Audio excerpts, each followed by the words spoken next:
Kasi yung mga ito, mga singit-singit. Yan mo yan. Ito, may film ako dito. Hindi, kung ako na hindi kita na.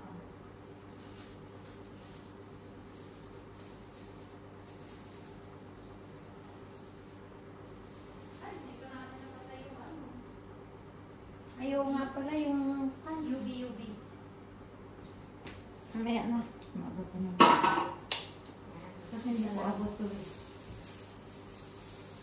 Kasi ito yung dapat yung ano dyan.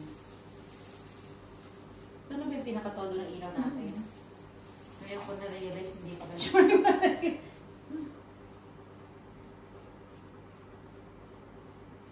Kasi pag sa parlor, ganito talaga yung iniilaw na paano.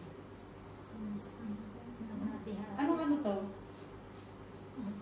Anong ano to? Ang alam niya? Oo. Yung dating binibili kong gano'n. Pag sa worldwide 50. Ay, mahal din. Pag dun sa ali-ali 40. Iba hindi ka na lang mag-L'Oreal, tayo may 49. Ay, tubig mo yung tumuturo sa akin. Buhok ko buhok. Tayo, Magkano? 49. We. Oo, nagpo-49 ang L'Oreal sa Manings. Ah, pero kasi itong shampoo na to, isang taon ko din yata ginagamit. Isang taon. Tagal. Okay. Yun kasi parang isa, dalawa lang. Hindi, isa lang yun eh. L'Oreal, isa lang talaga yun.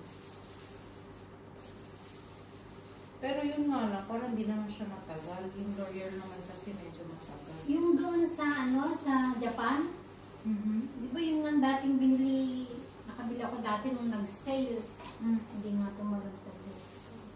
Anong kulay yun? Dark brown. Kasi nagkulay ka ng itim. Dapat, anong kulay ito? Dark brown. Ito na yung yung matagal ko nung yan. Dark brown. Pangit kasi pag itim. Oo, huwag ka mag-itim. Dapat mga light nga Kasi masyadong yung iba nga halata yung magiging halata ka agad Tinamay ko. yung uban.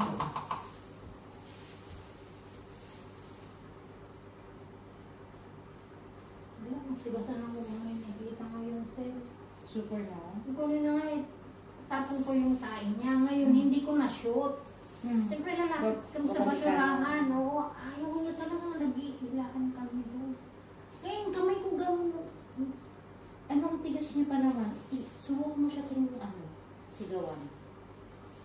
Pero pag din sa taas, kunwari yung kagagaling sa labas, di ba pupunasan yung pa niya? Parang Nalapit siya, oo. Kaya nga ganun siya, ganunin mo. Sabi, parang sino ba yung aso na nandiyan? Si ano nga yung aso na pamangkin ni Charlie? Hindi pa na yung lumalapit sa katulong. Ayaw daw. Bago lang yung katulong, parang 2 weeks. Ay, oo, nung nakita ko nga sila. Ay, dapat mapaamon niya yun. Oo, alis pa naman daw yung amo niya. Yung dati niya daw na amo ng for good. Kaya dyan siya na-recommend. Tapos sabi niya, hindi ko alam kung anong ginawa ng dating katulong. Sabi ko, pero bago lang yan eh. 4 months lang pa lang daw yung aso. So, ibig sabihin, hindi naabutan siguro ng katulong yan. I mean, 4 months years old. Kasi kakakita lang natin yun, di ba? Oo. O bagong lipat sila dito. Baka bago lang sila dyan. Pero sabi ng katulong, sabi ko, bago ba kayo dito? Sabi niya, ako lang. So, ibig sabihin, matagal na yung amo dito. Ito pala, Yan po. Yun lang kasi masyado siyang watery. Oo. Ano to, ina-add mo ng water? No. Hindi, shampoo na talaga siya. Nagahan ko nga na nilagay na para medyo mag-ano siya. Sticky ko nga. Baka ganito, kasi shampoo to, di ba?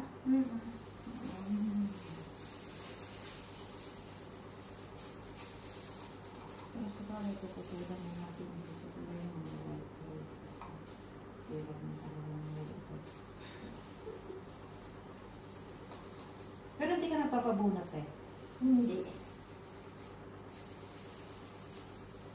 Diyos ko, bunutin ko, wala nang matira. Tita ko nga, nawawabunot kahit wala nang bukit. Nis-nis na rin, talaga magpapauban pa yun.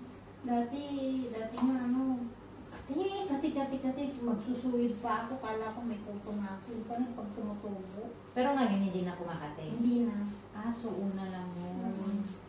So pero sabi nga nila, huwag na lang din daw bunutin. Tuwing kailan ka nagpakulay? Parang once a month lang naman. Once a month. Pilipis ko na lang tayo na yung puti-puti. Gusto ko nga sana pagalis na lang nila eh. Kaya lang puti na sobra. Sana to, pinadala mo yung correction. Dapat pala nagpabili na lang ako sa Lazada rin. Oo nga pala no. Oo, sumabay na rin sa Lazada. Baka makahabol pa. Try ko nga. Kasi tinignan niya ni Ate Mercy dito. Sabi niya, kaya pala walang puti si Amo. Tapos nakita ko siya, ayun yung nilalagay niya, yung parang auto-correction na. Ayun, ganun. Concealer. Kaya, tinignan namin, ito yun eh, tinignan namin sa Watson. Parang 149. Sabagay may pangalan yun. Parang nung yung naging bisita dati ng bahay, yung Susi. Revlon. Yung gamit niya. Black? Hindi naman. May kulay din, di ba? Medium, parang medium brown lang. Pero yung puti mo dito, wala talaga na Pero natatakpan din ba siya? Okay naman siya. Tapos. Baka ako kay AD yung Pero hindi siya matigas tayo. Tapos. Matigas. Matigas. Lalo wala naman siyang kasamang conditioner. Feeling ko pag yung nagko-conditioner ako, parang lalo siyang Nilalata.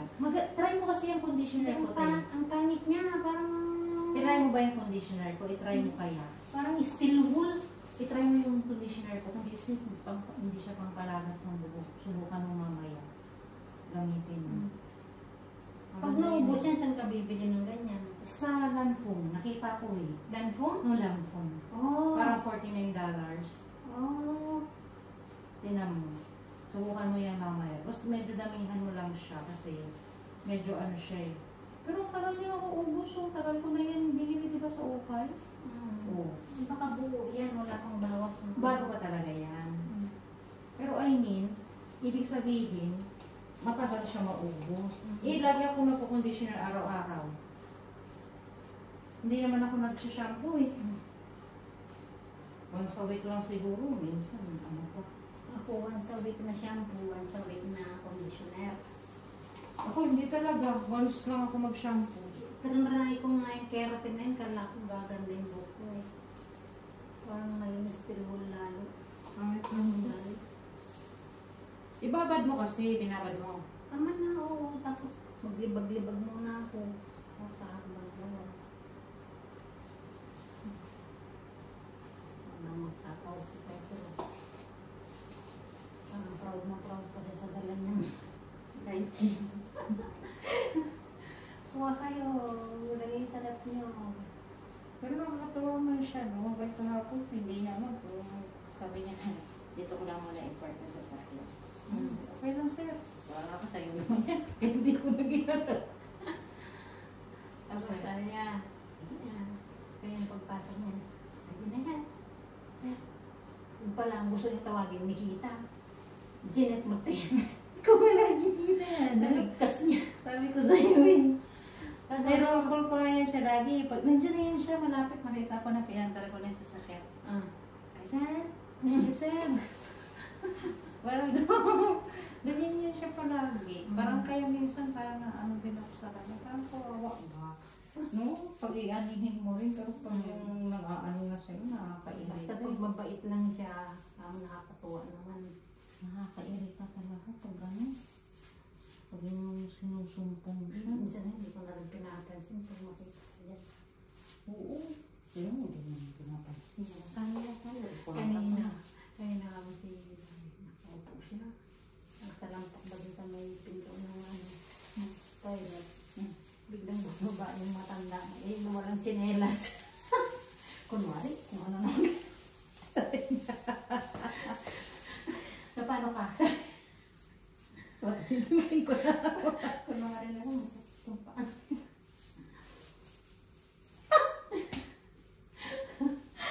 Ay, ay.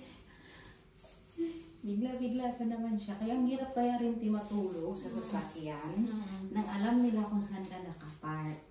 Unlike pag sinabi niya, minsan kahit nasabihin niya sa akin sa parking, tapos hindi ko alam kung nasaan siya. Kasi bababa siya ng parking, hindi mo alam.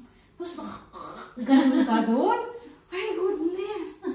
Kaya kahit minsan antok na talaga, unless na kunyari sa central sila, tapos malayo ako, hindi niya alam kung saan ako nakapark. Problema niya kung Tesla, titignan niya kung saan nakapark, doon niya ako pupuntahan. Alam na alam niya. 30 minutes siya. Basta ulit na tayo. Huwag daw! Ha? Sabi ng amo ko.